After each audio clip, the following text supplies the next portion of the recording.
Okay, so I decided to actually port my LS1 throttle body. Got it off easy enough. It's just 3 bolts that connected to the intake.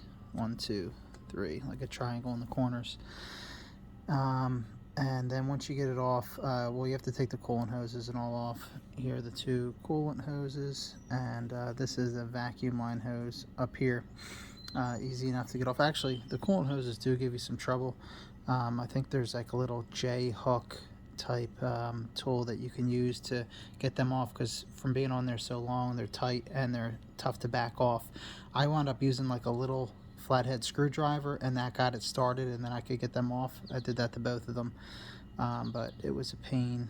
It took me some time to realize I had to use a screwdriver. I was just trying to wiggle it little by little, and that wasn't working, but the screwdriver, flathead screwdriver, worked, and I didn't tear the hoses or anything. But anyhow, the whole point of porting the throttle body is there's a ridge in here, right here, and you could still kind of see it because I didn't get it completely down, but I got as good as I could, and I didn't feel like investing any more time because it took a lot of time just to get like this. And I have a Dremel as opposed to a die grinder. If I had a die grinder, it would probably be a lot easier, but just with that grinding stone, it takes a long time. So you just go around, and there's this lip, so it's supposed to be, let me get this thing out.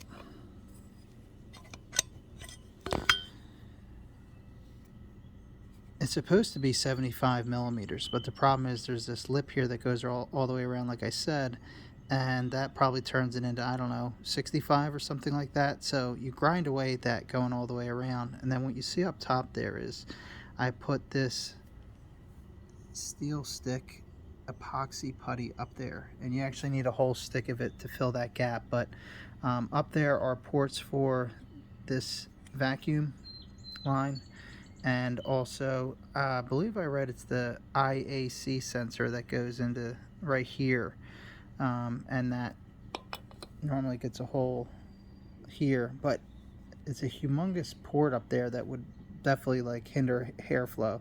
So what I'm going to do is, after this, I just put this on like 15 minutes ago, but after this dries, you can actually drill. So I'll drill holes for this, and also a drill hole on the right side for the IEC sensor, and that way they'll be functional. And then there's a whole lot of extra putty that's sticking out, and then I can just grind that away with the Dremel.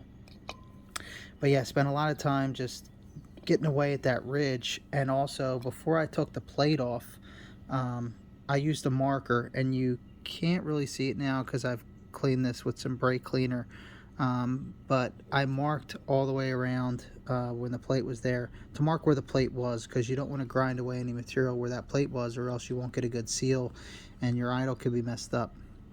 So I was real careful with that, and I didn't want to go too far. I also didn't drill didn't knife edge the throttle plate for the same reason. I didn't want to mess up my idle if I made a mistake, or if I went a little too far. What else? Oh, this guy. So this is the shaft that goes through the throttle body, and actually a lot of these instructions I followed from LS1.com, I think it was, or maybe it was LS1 Tech, but there's a guy on there, his name was Bo White, and he gave great instructions on how to do this. And basically what this is, you use your Dremel and you cut the top edge, or the front edge of the plate off, so that when the plate shifts forward, there's not a whole lot blocking it up top, because before a lot of it was being blocked by like screws and that whole top of the shaft. So I cut that off, real careful about that, and it still should work. And I left the backside, which is where the screw holes go. You can see still some threads there. If it focuses, there you go, some screw holes. This still goes back in here, no problem. And to get this out, I wouldn't have known how to do it if I didn't read it. But to get it out, all you actually have to do is take like a dead blow hammer or a rubber mallet and whack it right here, right there at the edge, and that shoots this out like that. It comes out that side. There's usually a spring that goes around here. This guy, I have it uncoiled maybe slightly, but that'll have no problem going back on. I've already had that off and on a couple times, so that's easy enough. But you can see here the point of it's so much less that will be blocking the throttle body, and this is only an LS1, so it's only 75 millimeters as it is, so you need all the air you can get in there. And when this is done, I'll put that throttle plate back on there. Once this dries, I got to drill that epoxy down, flatten it out, of course, drill the holes to go to the ports behind them, and then it'll be pretty much ready to go back on. Another thing I decided to do, which I never did before, and I've had this car for 16 and a half years, but I'm going to bypass, it's called I think a coolant, throttle body coolant hose bypass, where normally you have a line from the radiator go in here and come out here and then go into the heads. And I'm going to get rid of that so that basically it doesn't run so hot in the summer. They say you can have some problems in the winter if it gets super cold and maybe the throttle body could like freeze or stick, but most people said they never had a problem with that, so I don't think I'm going to worry about it. But that would be that's the only point of this, is just to warm up the throttle plate. And I'll show you how I did that bypass. Basically, this hose right there that I have now going directly there, basically the throttle body was there before. This hose went into that, and then you had a little hose that came out of this one and went right where I have this connected now. So basically I'm just bypassing the whole throttle body, and I just connected this hose using one of the clamps that was already being used on here, and I tightened it up there. And actually, yeah, it goes into the heads. One last thing, I run an X-Air over the radiator intake, and while I had this off, I got some I cleaned it, and I got some K&N black oil, because I hated how it was so green, because basically you have the green mesh here and then you had green filter behind it. And what I did was I used the black oil. I wish actually in the front it didn't have that green mesh, but I guess this looks kind of cool. But I basically dyed with the K&N oil the filter from green to black, and I let it soak for a while so I don't have like a lot of excess oil or anything on here.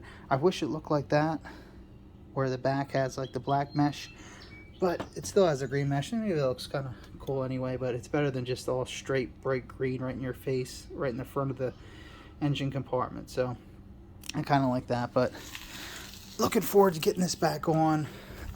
I did not touch the MAF. I'm not going to touch the MAF screen either, just in case it stops like I don't know, bugs or any debris that get past the filter from getting in there. So I'm going to leave the screen on. And then, like I said, I didn't mill any of the MAF because I don't want to mess with any of the, I don't know, the way the MAF reads anything. I also didn't knife these edges here around. I thought it would be pointless because this is like a pretty big bowl. And this, because you're on the OTR over the radiator intake, it's not much space you have between the MAF and here. So this is pretty much going to be right up against it anyway, and it's going to be running right past the edges anyway, and it's probably going to just go right past it, and the edges aren't even going to come into play. So why knife edge it? And it really doesn't have to be polished or smoothed in there anyway. They actually say that like this stuff here, if you smooth that, it can actually, air can flow through it a little slower, whereas if you have like, I don't know, little tiny cuts, it might actually speed the air up. So I wasn't too worried about polishing there. And it's not real jagged. It feels mostly smooth. But that's about it. If you got any questions, put them in the comments. Like and subscribe. Thanks, guys.